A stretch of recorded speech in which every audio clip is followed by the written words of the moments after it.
Selamat berjumpa lagi kawan-kawan para pembelajar ilmu manajemen, terutama pembelajar research ilmu manajemen.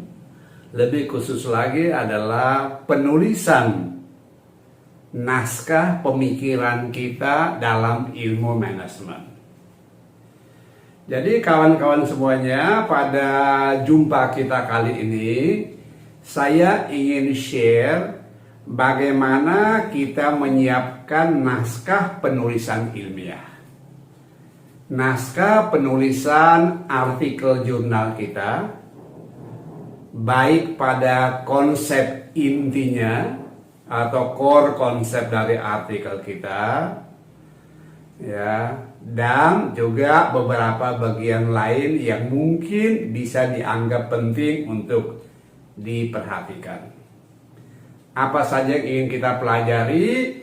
Nah, hari ini saya akan fokus menjelaskan dulu mengenai bagaimana kita menyiapkan naskah pendahuluan. Bagaimana caranya? Nah, mari kita dengarkan sedikit penjelasannya. Baik, kawan-kawan semuanya, apa yang akan kita siapkan dalam naskah pendahuluan kita?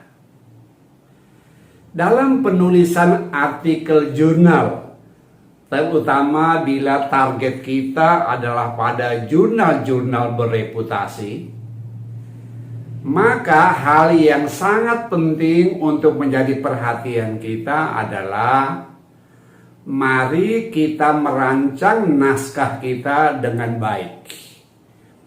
Mari kita memberikan artikulasi yang jelas bagi pikiran-pikiran orisinal kita yang akan kita bagikan kepada khalayak pembaca kita. Mohon difahami bahwa bila kita menulis artikel jurnal, terutama jurnal bereputasi, tentu khalayak pembaca kita yang utama adalah para ilmuwan, para peneliti, yang pekerjaannya secara rutin adalah mengembangkan ilmu pengetahuan. Kawan-kawan semuanya, karena kita paham bahwa khalayak pembaca kita adalah para ilmuwan, mungkin juga para calon ilmuwan, maka kita perlu menyajikan pikiran kita dengan cara yang sangat artikulatif. Dan lebih daripada itu, membawa muatan atau konten yang sangat bermakna. Bahkan bermakna yang spesifik, yang menunjukkan mengapa artikel ini perlu ditulis. Oleh karena itu, saya ingin menyampaikan bahwa salah satu bagian utama dalam artikel yang kita tulis adalah bagian pendahuluan atau bagian introduction, atau yang kadang sengaja ditulis dengan kata-kata background to the research.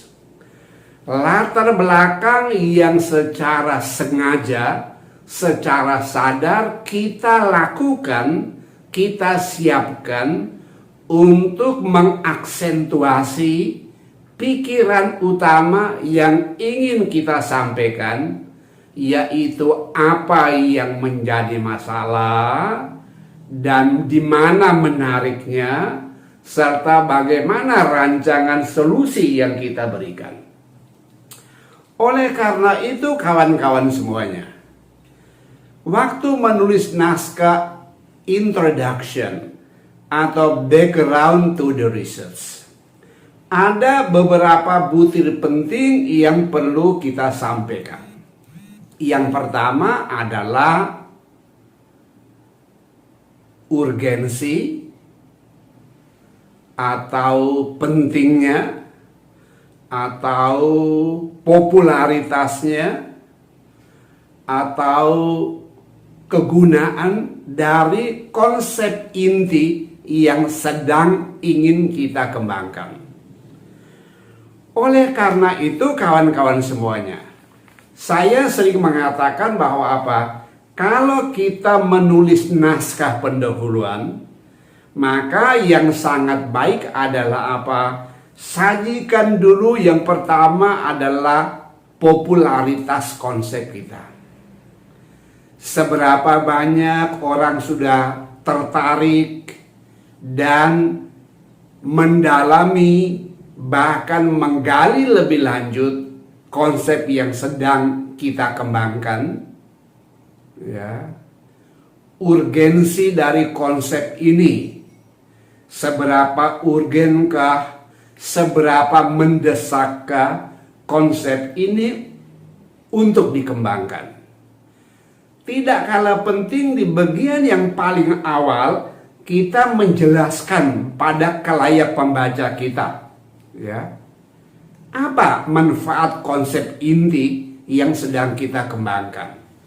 Contoh, misalnya kita sedang membuat kajian mengenai inovasi di usaha kecil menengah, atau lebih khusus kapabilitas inovasi pada bisnis mikro atau micro bisnis yang ada di negeri kita.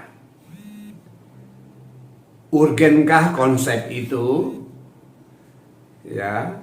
Lalu apa gunanya konsep yang sedang ingin kita tulis bagi ilmu manajemen, bagi pengembangan bisnis di tataran praksis, dan lain sebagainya. Saya rasa kawan-kawan semuanya, ini butir paling awal yang tentu sangat baik untuk kita tekankan dalam menyiapkan artikel kita. Setelah pengantar seperti itu, kita lalu maju lagi untuk menjelaskan mengapa penelitian ini perlu. Itu berarti kita perlu menyajikan research gap apa yang sebenarnya ada dalam bidang atau dalam kajian bidang ilmu yang sedang ingin kita tulis ini. Jadi saya rasa kawan-kawan semuanya, ini penting sejak dini kita jelaskan apa hakikat masalah, yaitu dalam hal ini apa research gap, apa kesenjangan penelitian yang kita temukan dan ingin kita kembangkan menjadi sebuah bagian dari the body of knowledge yang sedang kita tekuni, kita sukai, dan terus kita kembangkan. Jadi di tahap awal kita perlu menyajikan di mana research gap-nya. Mengapa dari sudut ilmu pengetahuan research ini penting? Mengapa kita berbicara research gap? Karena umumnya, bahkan hampir semua artikel-artikel jurnal ilmu manajemen yang dipublikasikan pada jurnal-jurnal bereputasi, ini adalah artikel-artikel research yang kita sebut basic research. Sebuah arah research yang ditujukan untuk memberikan contribution to the body of knowledge, memberikan sumbangan pemikiran, sumbangan pengembangan pengetahuan pada sebuah ilmu tertentu yang kita sukai, yang kita kembangkan. Dalam bahasa kerennya biasanya disebut contribution to the body of knowledge. Ya. Dengan kata lain, saya selalu mengatakan kepada para pembelajar, para mahasiswa saya, para kawan-kawan yang bersama saya kita belajar menulis artikel jurnal, saya katakan berangkatlah dari research gap. Carilah research gap yang menarik dalam bidang ilmu yang saya tekuni, dan dari situ saya kembangkan pikiran-pikiran kreatif untuk menyelesaikannya, menyelesaikan research gap itu. Jadi kawan-kawan semuanya, yang tadi saya katakan, kita harus berangkat dari adanya sebuah research gap. Mungkin research gap itu berbentuk inkonsistensi temuan dari para peneliti. Mungkin research gap itu berbentuk lack of something dalam ilmu tertentu. Atau misalnya seperti kata-kata, wah konsep ini udah terlalu kuno, udah ketinggalan zaman. Atau bahkan kita katakan konsep pengetahuan seperti ini dibuktikan bahwa tidaklah relevan dengan organisasi atau jenis perusahaan yang sedang kita teliti atau yang memiliki peran besar dalam perekonomian bangsa kita misalnya. Seperti contoh saya menulis sebuah konsep atau saya sedang menulis sebuah konsep mengenai meso innovation capability. Kapabilitas inovasi sedang-sedang dibilang inovasi juga enggak, dibilang bukan inovasi juga sungguhnya itu sebuah inovasi. Mengapa tidak? Karena merujuk pada kriteria dasar, syarat mengapa dan bagaimana sebuah inovasi dilakukan tidak dapat dipenuhi oleh jenis industri seperti ini. Nah, oleh karena itu saya mengatakan, wah ini konsep penting. Tapi konsep ini belum banyak diteliti orang. Kita belum mendapatkan solusi terbaik untuk menyelesaikan masalah inovasi di sektor informal, sektor mikrobisnis yang banyak sekali kita temukan di negeri kita. Oke, itu menjadi salah satu dasar kita bilang itu gap yang ingin saya kembangkan. Kita sajikan ini di bagian penduluan naskah kita yang kita sebut background to the research. Kalau kita sudah sajikan di mana research gap kita, saya rasa langkah kita yang lain adalah kita tulis di bagian pendahuluan kita mengenai solusi apa yang akan kami lakukan. Ya tentu kalau kita nulis artikel berarti yang sudah kita lakukan melalui penelitian kita. Solusi terhadap apa? Solusi terhadap research gap yang kita ajukan. Nah, untuk menggambarkan solusinya dalam bentuk pengembangan variabel-variabel baru atau integrasi variabel-variabel kita dengan variabel-variabel lainnya dalam ranah ilmu tertentu, maka pada tahap ini penting sekali untuk kita adalah apa? Pilihlah sebuah teori.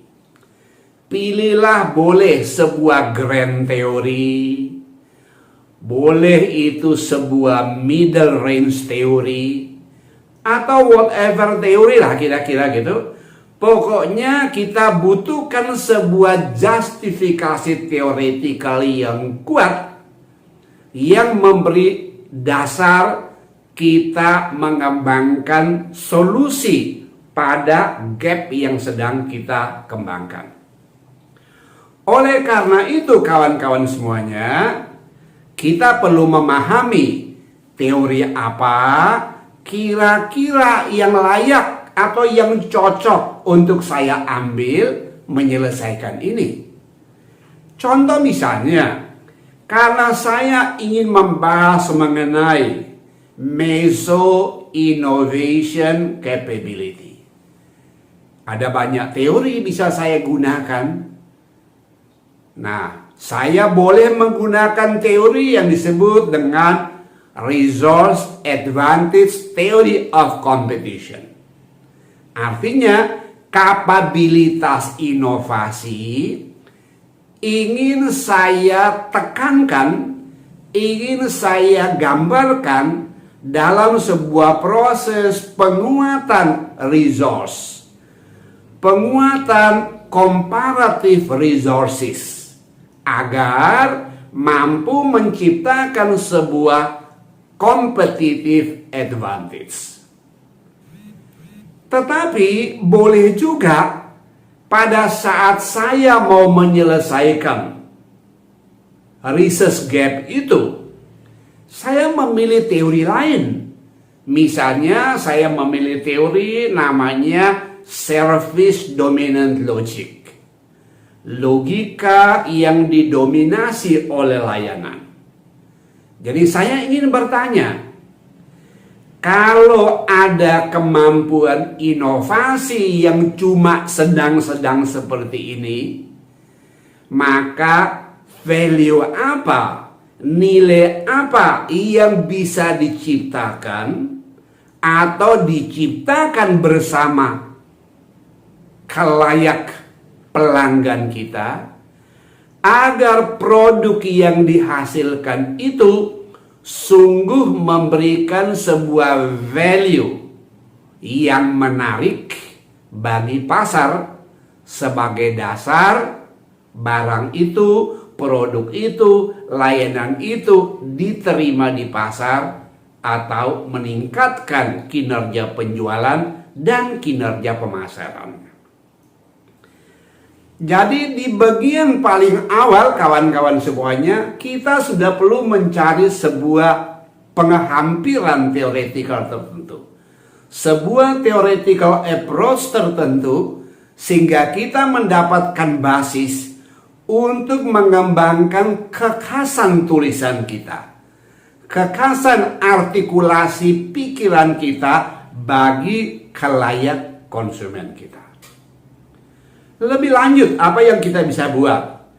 Tentu saja di bagian pendahuluan kita bisa menjelaskan lagi adalah apa? Peran apa yang dapat disumbangkan, dapat dimainkan oleh konsep yang sedang kita tulis atau sedang kita kembangkan atau yang sedang kita kontribusikan pada the body of knowledge. Nah, tentu kita perlu menggambarkan, oh ada peran ini, peran ini, peran ini dari konsep yang kita sajikan. Nah, kawan-kawan semuanya, sampai di sini saya baru menjelaskan bahwa kita perlu menyajikan pikiran. Pikiran kita yang khas, pikiran kita yang spesifik mengenai konsep yang sedang akan kita tulis. Nah, seperti kita belajar dalam cara mengartikulasi pikiran atau cara menulis pikiran kita. Jangan lupa ada 3 hal penting yang harus diperhatikan oleh seorang penulis, yaitu yang pertama diksi, pemilihan kata-kata yang sesuai agar mampu mengaksentuasi pikiran yang ingin kita sajikan dalam tulisan kita. Memilih kata-kata akan menjadi lebih mudah, atau mencari diksi yang sesuai menjadi lebih mudah kalau kita sering membaca. Kalau kita sering membaca, maka stok diksi-diksi itu akan ada di kepala kita. Sehingga kita akan mengatakan, oke, kalau saya mau menekankan ini, maka kata apa yang penting? Contoh tadi, saya mau menjelaskan sebuah inovasi yang ya setengah-setengah lah yang dilakukan oleh usaha mikro itu. Diksi apa yang bisa saya gunakan? Kalau saya membaca artikel-artikel para ilmuwan, artinya saya sedang menginventaris pikiran-pikiran orang di dalam kepala saya ini, mungkin akan muncul banyak konsep. Ada yang namanya capability, ada yang namanya capacity, tadi ada yang namanya innovation, ada lagi yang namanya incremental innovation, ada lagi yang namanya radical innovation, ada lagi yang mengatakan quasi innovation. Lalu kalau kita belajar musik, kita akan dengar kata-kata seperti apa? Forte, mezzo forte, crescendo, decrescendo, yang memiliki makna spesifik untuk mengartikulasikan pikiran kita. Karena itu melihat tadi macam-macam yang kita baca dari para ilmuwan, lalu saya katakan, wah menurut saya ini lebih cocok namanya mezzo innovation.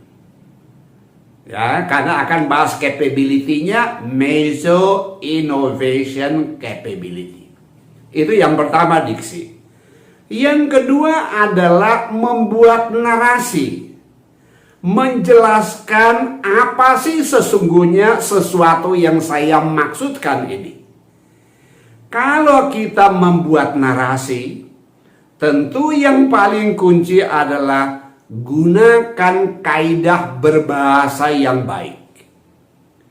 Harus kita akui, banyak dari kita, termasuk para mahasiswa kita di tingkat doktor, di tingkat magister, di tingkat S1, banyak sekali yang menarasikan pikirannya dengan sangat jelek. Apa maksudnya? Narasi itu tidak jelas. Di mana subjeknya, di mana predikatnya, ya, di mana objeknya, ya, atau di mana keterangannya. Ya, kalau zaman dulu kita belajar bahasa Indonesia ada namanya pelengkap penderita, pelengkap penyerta, keterangan tempat, keterangan waktu, dan lain sebagainya. Tentu ini membutuhkan, ya, adanya sebuah skill, keterampilan kita untuk meramukan diksi yang kita ambil dalam bentuk kalimat lengkap dan kalimat efektif. Nah, ini kelemahan kita. Banyak kali kita membaca naskah, ya, sebagai dosen kalau kita review skripsi, tesis, disertasi para mahasiswa kita tanya, ini maksudnya apa ya? Kita coba dibaca, itu pun kadang mereka tidak paham apa maksudnya. Mengapa demikian? Karena kita tidak memiliki kemampuan narasi yang baik. Kemampuan menyatakan pikiran-pikiran kita, termasuk pikiran yang orisinal, dalam bentuk kalimat bahasa yang standar. Tentu bagi kita adalah dalam bentuk kalimat bahasa Indonesia yang baik. Nah, kalau kita tidak mampu menyajikan kalimat kita dalam bahasa Indonesia yang baik, tentu bisa dibayangkan bagaimana kesulitan kita nanti kalau harus menerjemahkan naskah itu ke dalam bahasa Inggris pada saat kita ingin melakukan publikasi pada jurnal-jurnal bereputasi tinggi. Oke. Lalu yang tidak kalah penting lagi adalah hal yang ketiga adalah argumentasi. Setiap penulisan ilmiah pasti membutuhkan narasi yang jelas. Pada saatnya kita memberikan aksentuasi pada pikiran yang sedang ingin kita sampaikan, kita ingin menyatakan dalam bentuk argumentasi. Yaitu apa? Menguatkan pikiran kita itu atau membantah pikiran yang lain, atau mengkombinasikan cara pandang yang lain, mencari sebuah judgment, sebuah pembenaran, mengapa ini penting untuk kami sampaikan dalam naskah ini. Dan disitulah kita memberikan argumentasi yang baik, dan kekuatan argumentasi itu tentu menjadi kekuatan atau menjadi daya untuk menekankan makna artikulasi yang ingin kita sampaikan. Jadi itulah kawan-kawan semuanya, tiap kali kita menulis artikel apapun, saya rasa keterampilan diksi, narasi, ya, nanti narasi dan interpretasi, serta yang tadi saya katakan argumentasi, ini menjadi sangat-sangat penting. Oke, lebih lanjut, apalagi kita perlu tulis. Di bagian pendahuluan tentu kita perlu menyampaikan juga adalah konteks. Konteks studi kita pada locus et tempus. Pada lokasi tertentu, waktu tertentu, masa tertentu, untuk menggambarkan kesahihan konsep yang sedang kita tulis. Saya membaca dalam artikel-artikel jurnal Scopus lebih-lebih yang bereputasi tinggi pada level Q2, Q1, ya. Nampak para peneliti, para penulis itu menyajikan dengan menarik kontekstual atau konteks dari riset ini. Misalnya dia tulis mengapa ini penting bagi usaha kecil dan menengah, karena ini dan sebagainya. Nah, jadi kawan-kawan semuanya memberikan justifikasi pada objek penelitian, atau itu yang kita katakan tadi locus et tempus, tempat dan waktu.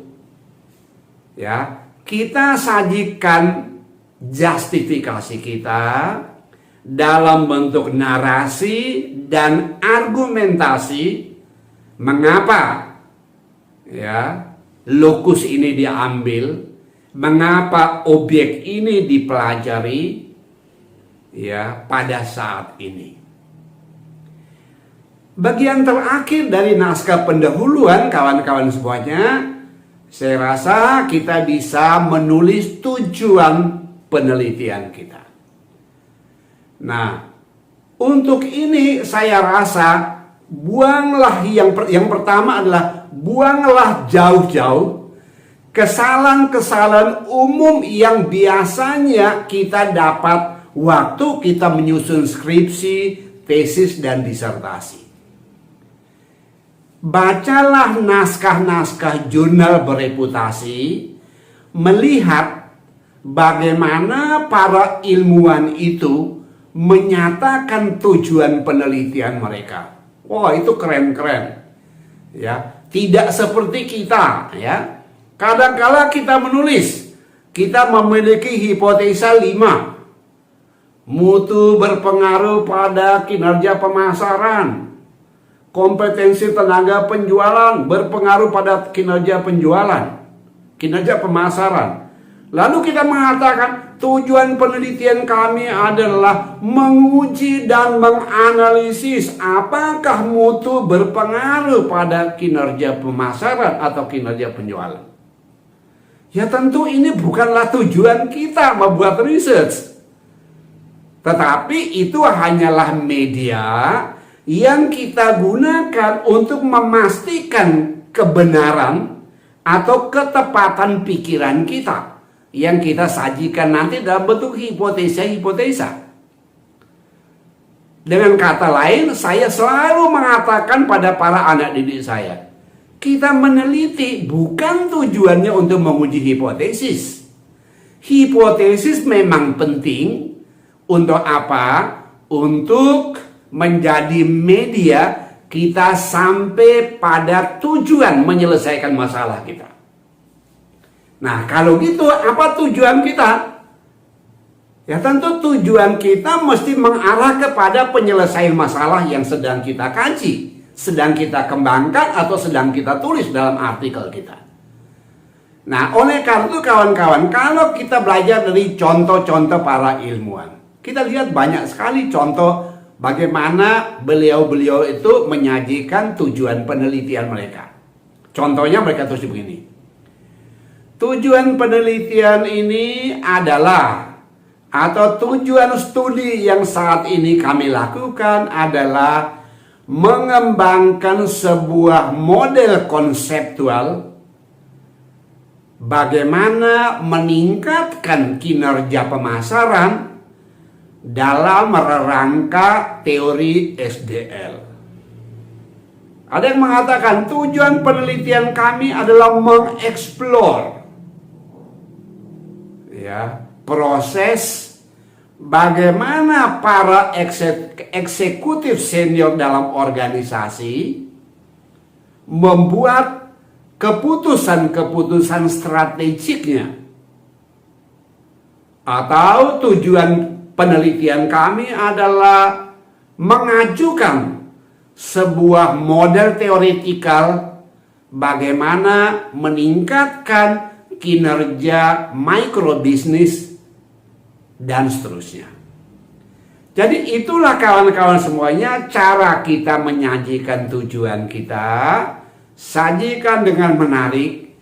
Dan untuk melihat contohnya, berikut ini saya akan berikan beberapa contoh. Ya, atau satu contoh juga boleh ya. Satu contoh besar bagaimana para ilmuwan menulis pendahuluan dari riset mereka yang mereka publikasikan pada jurnal-jurnal yang sangat bereputasi, jurnal-jurnal yang bereputasi tinggi. Nah, tentu pertanyaan kita, wah, saya bisa nggak ya menulis seperti itu? Ya, wah, bisa nggak ya? Nah, tentu jawabnya adalah apa ya? Sangat bisa. Kita sangat bisa menulis seperti itu asal kita belajar. Belajar apa? Belajar bagaimana mengartikulasikan pikiran kita dengan baik. Tentu sebelumnya adalah apa? Belajar cara melahirkan pikiran kita, yang kadang saya sebut dengan ideation process. Cara lahirkan pikiran kita.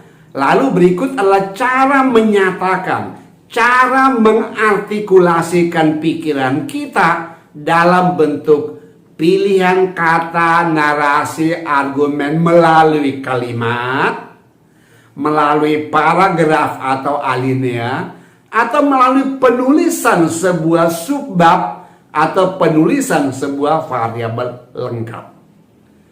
Nah, bagaimana caranya kawan-kawan semuanya? Baik, marilah kita belajar dari contoh ya. Ada beberapa contoh ingin saya sampaikan, mari kita belajar. Baik, mudah-mudahan ini berguna. Mari kita pindah pada contoh berikut ini.